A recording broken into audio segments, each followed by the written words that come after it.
الحمد لله وحده والصلاة والسلام على من لا نبي بعده. Chers frères et sœurs, ces mots simples et importants que je vous transmets, c'est un rappel pour moi et pour vous. Je veux parler à votre cœur qui est parfois pris par le bas monde et ses plaisirs.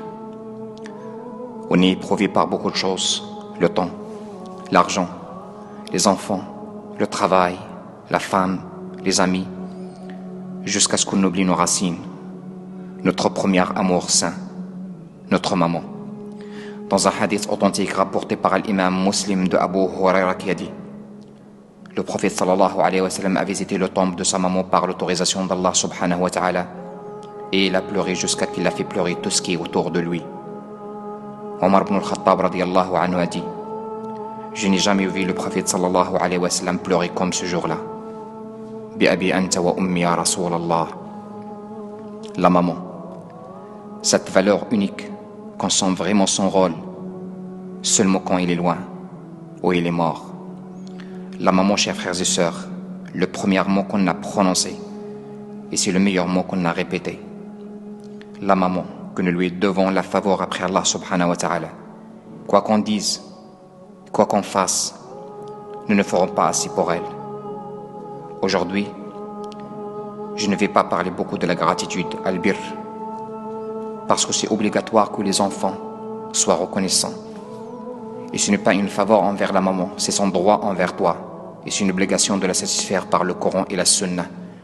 Mais j'ai vu qu'il y a un devoir et une nécessité de dire pour l'ingrat: Al-Aq, méfie-toi. Le chemin que tu as choisi, ça guide directement vers l'enfer. Akhil muslim, al-ghafil. Toute chose dans ce bas monde est compensée. La femme, les enfants, l'argent, le niveau social, sauf la maman. Tu ne peux jamais la remplacer.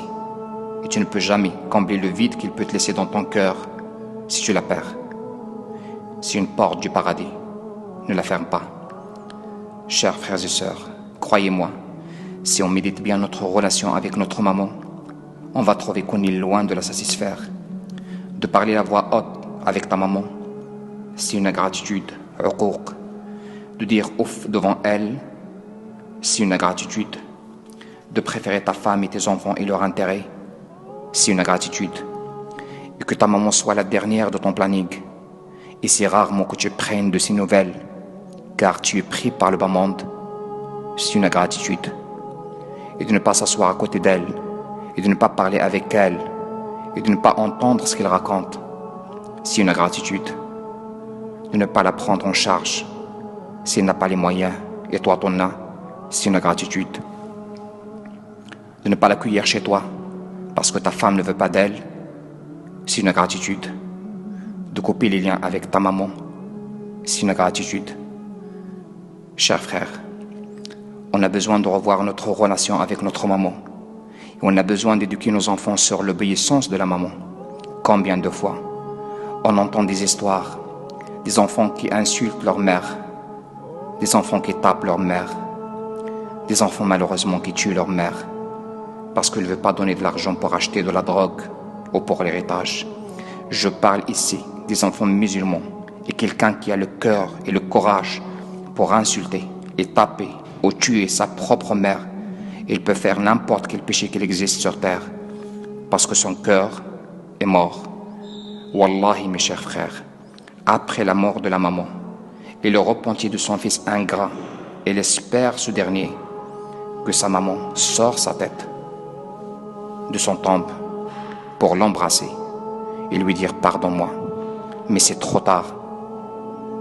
Mets-toi dans ta tête, ayyuhal muslimu al-aqu li ummi, qui dit à sa maman: je ne peux pas t'accepter chez moi parce que c'est serré, que tu étais dans son ventre 9 mois.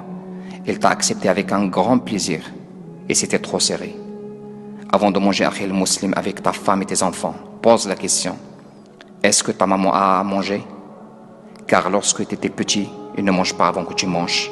Fais bouger la mémoire, akhil muslim, des années en arrière. Combien de nuits blanches a-t-il passé avec toi parce que tu étais malade ou parce que tu n'arrives pas à dormir? Et toi, tu ne sais même pas si elle est malade ou en bonne santé. Tu dors parce que demain tu travailles. Réveille-toi, Akhil al-Muslim, avant qu'il soit trop tard.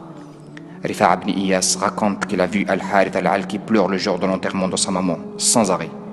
Il lui a demandé pourquoi tout ça. Il a répondu, comment je ne pleure pas. Et aujourd'hui, une porte de paradis s'est fermée pour moi. Oui, mes chers frères, la maman c'est une porte vers le paradis. Et c'est dommage pour quelqu'un qui a eu une maman. Et il a raté cette porte. Wallahi, il va regretter. Et quel regret. Le paradis était à côté de lui, proche de lui, facile pour lui.